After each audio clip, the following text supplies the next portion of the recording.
नमस्कार। मैं हूं एस्ट्रो वास्तु एक्सपर्ट आचार्य सावी सिंह और आज हम आपको बताने वाले हैं कि अप्रैल का महीना कर्क राशि वालों के लिए क्या कुछ खास लेकर आ रहा है। कर्क राशि की अगर हम बात करते हैं तो आपकी राशि के स्वामी ग्रह जो है वो चंद्रमा माने गए हैं और चंद्रमा एक राशि से दूसरी राशि में सिर्फ 2.25 दिन के अंतर्गत ही गोचर कर देते हैं। यानी कि चंद्रमा जितना फास्ट है, चंद्रमा जितना चंचल है, उतने ही चंचल और उतने ही फास्ट अपने जीवन में जो है वो कर्क राशि के जातक माने जाते हैं। लेकिन फिर भी कहीं ना कहीं हम देखते हैं कि अपने जीवन में कोई महत्वपूर्ण निर्णय लेने में, कोई महत्वपूर्ण डिसीजन लेने में कभी कभी थोड़ा सा संकोच करते हैं या अपनी कैपेबिलिटीज, अपनी क्षमता को डाउट करते हैं। ऐसा इसीलिए भी होता है कि क्योंकि चंद्रमा जो है वो नियमित तौर से घटता और बढ़ता रहता है। उसी प्रकार से जो चंद्र प्रभावित व्यक्ति अपने जीवन में होता है, विशेष करके कर्क राशि के जो जातक होते हैं अपने जीवन में, ऐसे ही अपने मूड में highs and lows, mood swings जो है उसका आभास अधिकतर जो है वो करते रहते हैं। अब अगर हम बात करते हैं कि कर्क राशि वालों के लिए विशेष करके अप्रैल का जो महीना है वो क्या कुछ खास लेकर आ रहा है। देखिए, सबसे पहले कर्क राशि वालों के लिए अप्रैल का जो महीना है उसमें तो आपको बहुत सारी अपॉर्चुनिटीज जो है वो मिलने वाली है पंचांग अनुसार अगर हम बात करें, क्योंकि कई सारे ऐसे पर्व, कई सारे ऐसे मुहूर्त, कई सारे ऐसे दिन आ रहे हैं इस महीने के अंतर्गत जो आपकी चंद्रमा की एनर्जी को बैलेंस करने के लिए, स्ट्रॉन्ग करने के लिए बहुत इंपॉर्टेंट है। सबसे पहले अगर हम बात करते हैं तो चैत्र पूर्णिमा जो है वो 1 और 2 अप्रैल को पड़ेगी। 2 अप्रैल से अगर हम बात करते हैं तो वैशाख स्नान शुरू हो जाएगा, जहाँ पे गंगा के तट पर, यमुना के तट पर जाकर आप स्नान कर सकते हैं। अगर नहीं जा सकते हैं तो अपने नहाने वाले जल में थोड़ी सी बूंदे गंगा जल डालकर आप स्नान कीजिए।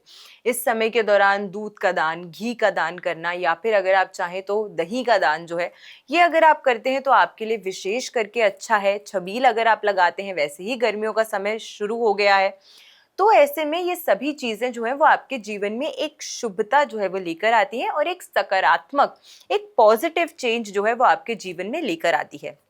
साथ के साथ अगर हम बात करते हैं तो 13 अप्रैल को इस महीने के अंतर्गत वरुथनी एकादशी का भी पर्व पड़ रहा है। तो भगवान श्री हरि की, विष्णु की आराधना करना, व्रत इत्यादि करने के लिए भी ये पर्व जो माना गया है वो बहुत अच्छा है। क्योंकि व्रत सिर्फ शारीरिक रूप से ही कुछ नियमों का पालन करके एक पर्टिकुलर डे के लिए निर्जल रहना या निराहार रहना ही नहीं होता।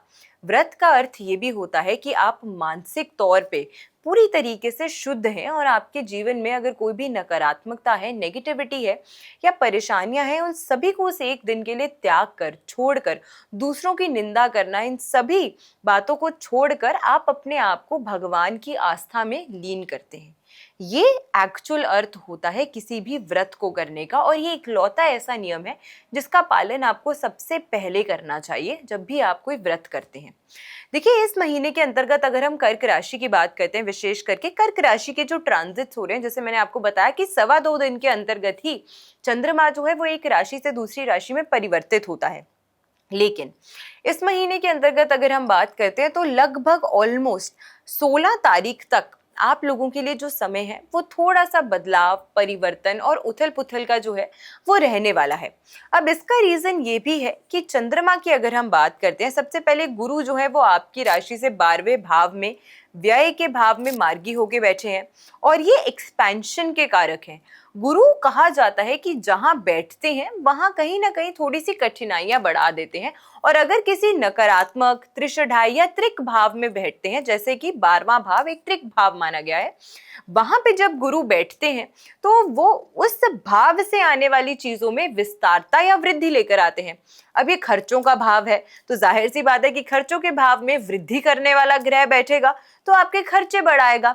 इसीलिए इस महीने के अंतर्गत आप देखेंगे कि आपके खर्चे जो हैं वो ज्यादा अधिक हो रहे हैं, ज्यादा बढ़ रहे हैं। और गुरु का गोचर जब जब आप देखेंगे कि चंद्रमा भी जब कहीं ना कहीं शनि, राहु या मंगल जैसे ग्रहों से युति बनाएगा तो आपके डिसीजंस, सही और गलत का फर्क जानते हुए भी व्यक्ति जो है कई बार अपनी निर्णयों पे डाउट करता है, क्वेश्चन करता है या अपनी अंतरात्मा की बात नहीं सुनता है, और जो उनके मन में फर्स्ट इंस्टिंक्ट आती है उसी के बेसिस पर कोई ना कोई निर्णय ले लेता है जिसे बाद में रिग्रेट करता है। और यही कार्य जो है वो ग्रह आपके जीवन में करते हैं। तो इस महीने के अंतर्गत जब जब चंद्रमा जो है वो आपके 6, 8, 12 भावों से गोचर करेगा, या फिर जब जब चंद्रमा कहीं ना कहीं राहु और शनि से युति बनाएगा। और ये सभी चीजें जो है वो आपके लिए 16 अप्रैल तक नियमित तौर से आप देखेंगे कि घटित होती ही रहेगी। 12, 13, 14 अप्रैल के आसपास अगर हम बात करें तो चंद्रमा जो है वो आपकी राशि से अष्टम भाव में गोचर करेंगे। 15-16 तारीख की अगर हम बात करते हैं तो इस दिन के अंतर्गत अगर हम बात करें तो चंद्रमा जो है वो सूर्य, मंगल और शनि के साथ में युति बनाएंगे। तो ये समय जो रहने वाला है, और साथ के साथ में राहु से भी जो युति है वो बनाएंगे इससे पहले। तो ये समय जो है अपने निर्णयों को लेने के लिए, थोड़ा कॉशियस रहने के लिए है। ये जो first half of the month है आप लोगों के लिए, कर्क राशि के जातकों के लिए विशेष करके, क्योंकि ग्रहों का प्रभाव आपकी राशि के स्वामी ग्रह पर नेगेटिव पड़ रहा है, तो थोड़ी सी एंजाइटी फील करना, छोटी छोटी बातों पे चिढ़ जाना, आपको लगेगा कि लोग जो है वो आपको समझ नहीं रहे हैं, इस वजह से कहीं ना कहीं टकराव होना, अलगाव की स्थिति पैदा होना, ये सभी परेशानियां जो है उसका भी सामना आपको करना पड़ेगा। इसीलिए इस महीने के अंतर्गत अपनी थोड़ी सी वाणी पर, अपनी सोच पर और अपने डिसीजंस पर आपको खास नियंत्रण और कंट्रोल जो है वो करने की जरूरत है। जैसे जैसे चंद्रमा जो है वो एक पॉजिटिव फेज में आएगा, अगर हम बात करें तो 19 और 20 तारीख को चंद्रमा जो है वो आपकी राशि से एकादश भाव में गोचर करेगा। एकादश भाव लाभ स्थान माना गया है, तो यहाँ पर नेचुरली क्योंकि चंद्रमा पीड़ित नहीं है किसी पाप ग्रहों की युति के साथ में, तो आप देखेंगे कि आपके डिसीजंस, आपका मूड ओवरऑल जो है वो अच्छा होगा। आपकी मानसिक स्वास्थ्य और मानसिक सोच जो है उसमें एक पॉजिटिव परिवर्तन आपको देखने को मिलेगा। जो लोग ज्यादा एंग्शियस, ज्यादा डिप्रेस, ज्यादा परेशान महसूस कर रहे थे first half of the month में, उनको अपनी कहीं ना कहीं स्वास्थ्य में एक शुभ परिवर्तन जो है वो देखने को मिलेगा।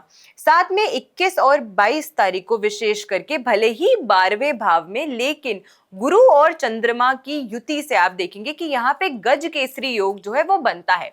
तो खर्चा तो आप करेंगे, लेकिन खर्चा जो है वो आपकी यूटिलिटी के लिए होगा। कोई ऐसी चीज पे अपना पैसा लगाएंगे जो आपके लिए वाकई फ्यूचर में कुछ बेनिफिट लेकर आ सकती है, जिसका आपको फायदा होगा। इस समय के दौरान हो सकता है कि फॉरेन से आपकी कोई डील अगर आप साइन करना चाहते थे तो वो कॉन्ट्रैक्ट जो है वो पूरा हो जाए, या फिर अगर आप लोग किसी जॉब में अप्लाई करना चाहते थे, किसी एमएनसी में आप जॉब चाहते थे, कोई इंटरव्यू आपने दिया था, उसका अगर रिजल्ट आना है तो वो रिजल्ट आपके लिए फेवरेबल हो सकता है। तो second half of the month जो है कंपैरेटिवली कर्क राशि वालों के लिए वो फेवरेबल है, लेकिन first half of the month में आपको अपने डिसीजंस को बहुत सोच समझ कर लेना है। केतु के साथ जब चंद्रमा जो है वो युति करेगा 25 और 26 तारीख के आसपास, तो अगर आपके पास इस समय के दौरान कोई अपॉर्चुनिटीज आ रही हैं, आपको कोई लग रहा है कि यहाँ से मुझे कुछ लाभ मिल सकता है, तो पूरी चीजों को, सारी डॉक्यूमेंटेशंस को सही से पढ़ लीजिएगा, सही से समझ लीजिएगा, क्योंकि केतु जो है वो अंधकार माना जाता है।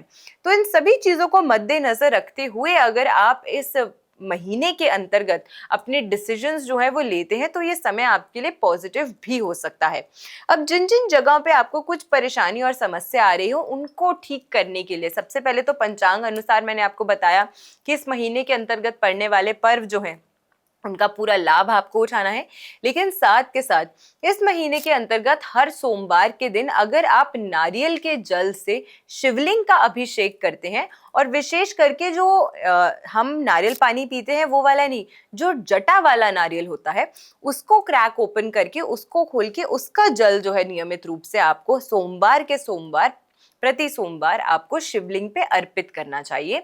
और जो नारियल है उसे आप प्रसाद रूपी सब लोग अपने परिवार के साथ ग्रहण कर सकते हैं। इस प्रकार से अगर आप ये रेमेडी करते हैं तो इससे विशेष लाभ जो है आपको आपके जीवन में देखने को मिलेगा। चंद्रमा की एनर्जी अच्छी होगी जो नेचुरली आपके डिसीजंस को, आपके रिश्तों को और बेहतर बनाएगी। अगली वीडियो में हम बात करने वाले हैं कि सिंह राशि के जातकों के लिए अप्रैल का महीना क्या कुछ खास लेकर आ रहा है। तब तक हमारे चैनल पे नए हैं तो चैनल को सब्सक्राइब करना बिल्कुल मत भूलिएगा, और अपने सब परिवार के साथ ये वीडियो को भी जरूर शेयर कीजिएगा। तब तक के लिए अपना प्यार यूं ही हम तक पहुंचाते रहिएगा। नमस्कार, जय माता दी, राधे राधे।